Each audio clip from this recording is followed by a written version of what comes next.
జై శ్రీకృష్ణ. ఓం పరంపరా గ్రూపు స్థాపకురాలు శ్రీమతి శైలజ గారికి మా గ్రూపు సభ్యులు అందరి తరపున పాదాభివందనములు. గీతా జయంతి శుభాకాంక్షలు. గీతా నావలోని సౌరభ్యాలను ఆస్వాదిస్తూ గీతాసారము ద్వారా జీవిత జ్యోతులను ఎంత సులభంగా ప్రజ్వలింపచేయవచ్చో తెలియచెప్పిన మా గురువు గారికి మా గ్రూపు సభ్యులు అందరి తరపున గీతా జయంతి సందర్భంగా చిరుకానుకగా గీతలోని అతి ముఖ్యమైన 108 శ్లోకాలలోని మొదటి 54 శ్లోకాలను అంకితం చేస్తూ చిరు గురు సేవకు అంకురార్పణ చేస్తున్నాము. ఈ అంకురం ద్వారా మా జీవితకాలమంతా గీతాపారాయణ సారాంశము అనే నీటితో తడుపుతూ గీతా జ్ఞాన వృక్షాన్ని పెంపొందించుకుంటామని మనఃపూర్వకంగా మా గ్రూపు సభ్యులు అందరము ప్రమాణం చేస్తూ గురువు గారికి అంకితం చేస్తున్నాము. గీతా కుటుంబంలో చేర్చిన గురువు గారికి మా గ్రూపు సభ్యులు అందరి తరపున మనఃపూర్వక ధన్యవాదములు. జై శ్రీకృష్ణ. ఓం శ్రీ పరమాత్మనే నమః. ధృతరాష్ట్ర ఉవాచ ధర్మక్షేత్రే కురుక్షేత్రే సమవేతాయుయుత్సవః మామకాః పాండవాశ్చైవ కిమకుర్వత సంజయ కార్పణ్యదోషోపహత స్వభావః పృచ్ఛామి త్వాం ధర్మ సమ్మూఢచేతాః యచ్ఛేయస్యాన్నిశ్చితం బ్రూహి తన్మే శిష్యస్తేహం సాధిమాం త్వాం ప్రపన్నం. శ్రీ భగవాన్ ఉవాచ అశోచ్యానన్వశోచస్త్వం ప్రజ్ఞావాదాంశ్చ భాషసే గతాసూనగతాసూంశ్చ నానుశోచంతి పండితాః నత్వేవాహం జాతు నాసం నత్వం నేమే జనాధిపాః న చైవ న భవిష్యామః సర్వే వయమతః పరం. దేహినోస్మిన్ యథా దేహే కౌమారం యవ్వనం జరా తథా దేహాంతర ప్రాప్తిః ధీరస్తత్ర న ముహ్యతే. మాత్రా స్పర్శాస్తు కౌంతేయ శీతోష్ణ సుఖ దుఃఖదాః ఆగమాపాయినో నిత్యాః తాం స్థితిక్షస్వ భారత. న జాయతే మ్రియతే వా కదాచిత్ నాయం భూత్వా భవితా వా న భూయః అజో నిత్యః శాశ్వతోऽయం పురాణః న హన్యతే హన్యమానే శరీరే. వాసాంసి జీర్ణాని యథా విహాయ నవాని గృహ్ణాతి నరోపరాణి తథా శరీరాణి విహాయ జీర్ణాని అన్యాని సంయాతి నవాని దేహి. నైనం ఛిందంతి శస్త్రాణి నైనం దహతి పావకః న చైనం క్లేదయంత్యాపః న శోషయతి మారుతః. జాతస్య హి ధ్రువో మృత్యుః ధ్రువం జన్మ మృతస్య చ తస్మాదపరిహార్యేర్థే నత్వం శోచితుమర్హసి. దేహి నిత్యమవధ్యోయం దేహే సర్వస్య భారత తస్మాత్ సర్వాణి భూతాని నత్వం శోచితుమర్హసి. నేహాభిక్రమణాసోస్తి ప్రత్యవాయో న విద్యతే స్వల్పమప్యస్య ధర్మస్య త్రాయతే మహతో భయాత్. వ్యవసాయాత్మికా బుద్ధిః ఏకేహ కురు నందన బహుశాఖాప్యనంతాశ్చ బుద్ధయో వ్యవసాయినాం భోగైశ్వర్య ప్రసక్తానాం తయాపహృత చేతసాం. వ్యవసాయాత్మికా బుద్ధిః సమాధౌ న విధీయతే. త్రైగుణ్య విషయా వేదాః నిస్త్రైగుణ్యో భవార్జున నిర్ద్వంద్వో నిత్య సత్వస్తః నిర్యోగక్షేమ ఆత్మవాన్. యావానర్థ ఉదపానే సర్వతః సంప్లుతోదకే తావాన్ సర్వేషు వేదేషు బ్రాహ్మణస్య విజానతః.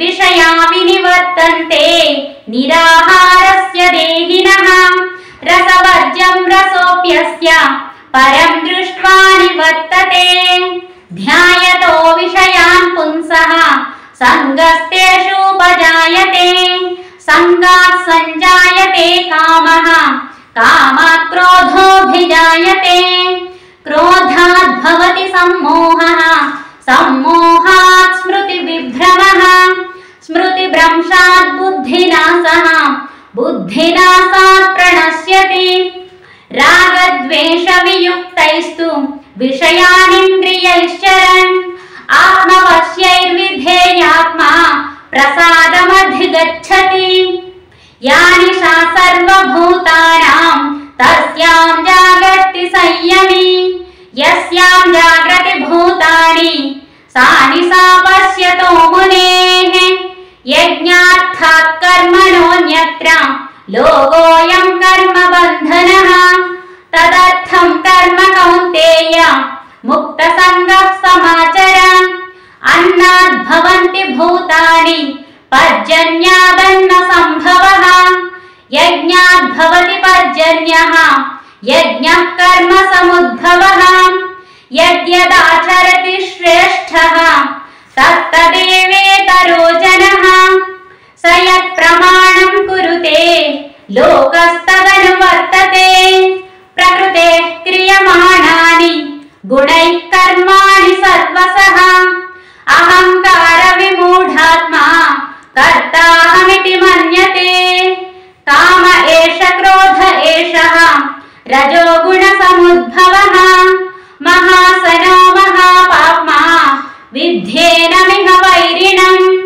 श्रीभगवान् उवाच इमं विवस्वते योगं प्रोक्तवानहमव्ययम् विवस्वान् मनवे प्राह मनुरिक्ष्वाकवे ब्रवीत् एवं परम्परा प्राप्तम् इमं राजर्षयो विदुः सकाले नेह महता योगो नष्टः परन्तप स एवायं मया तेद्य योगः प्रोक्तः पुरातनः भक्तोऽसि मे सखा चेति रहस्यं ह्येतदुत्तमम् अजोऽपि सन्नव्ययात्मा भूतानामीश्वरोऽपि सन् प्रकृतिं स्वामधिष्ठाय सम्भवाम्यात्ममायया यदा यदा हि धर्मस्य ग्लानिर्भवति भारत अभ्युत्थानमधर्मस्य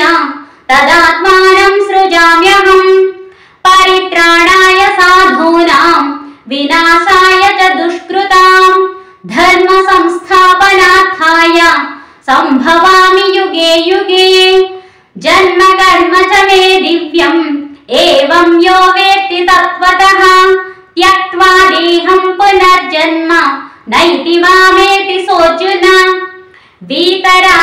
वीतरागभयक्रोधाः मन्मया मामुपाश्रिताः बहवो ज्ञानतपसा पूता मद्भावमागताः ये यथा मां प्रपद्यन्ते तां तथैव भजाम्यहम् मम वर्त्मानुवर्तन्ते मनुष्याः पार्थ सर्वशः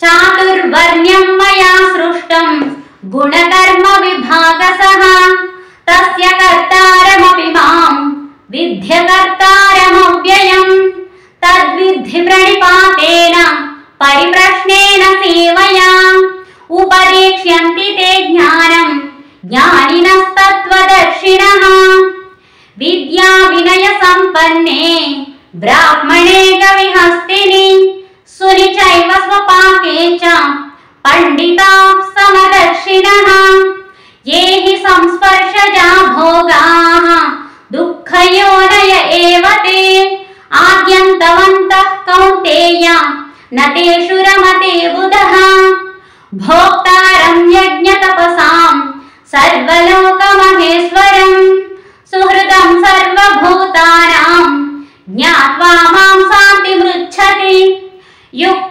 युक्ताहारविहारस्य युक्तचेष्टस्य कर्मसु युक्तस्वप्नावबोधस्य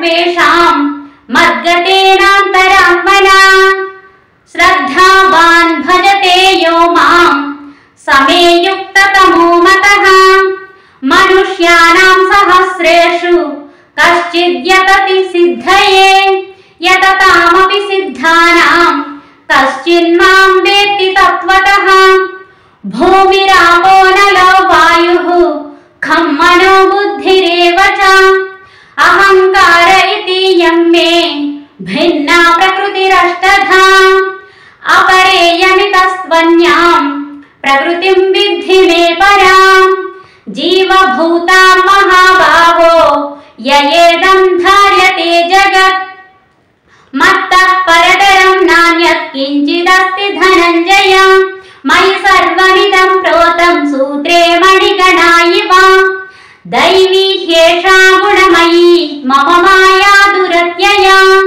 मामेव ये प्रपद्यन्ते मायामेतां तरन्ति ते न मां दुष्कृतिनो मूढाः प्रपद्यन्ते नराधमाः माययापहृतज्ञानाः आसुरं भावमाश्रिताः चतुर्विधा भजन्ते मां जनाः सुकृतिनोऽर्जुन आर्तो जिज्ञासुरर्थार्थी ज्ञानी च भरतर्षभ बहूनां जन्मनामन्ते ज्ञानवान् मां प्रपद्यते वासुदेवः सर्वमिति समहात्मा सुदुर्लभः नाहं प्रकाशः सर्वस्य योगमाया समावृतः मूढोऽयं नाभिजानाति लोको मामजमव्ययम् वेदाहं समतीतानि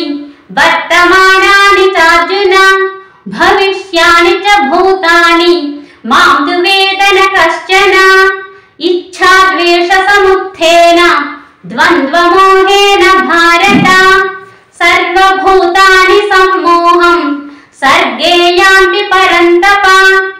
जय श्री कृष्ण।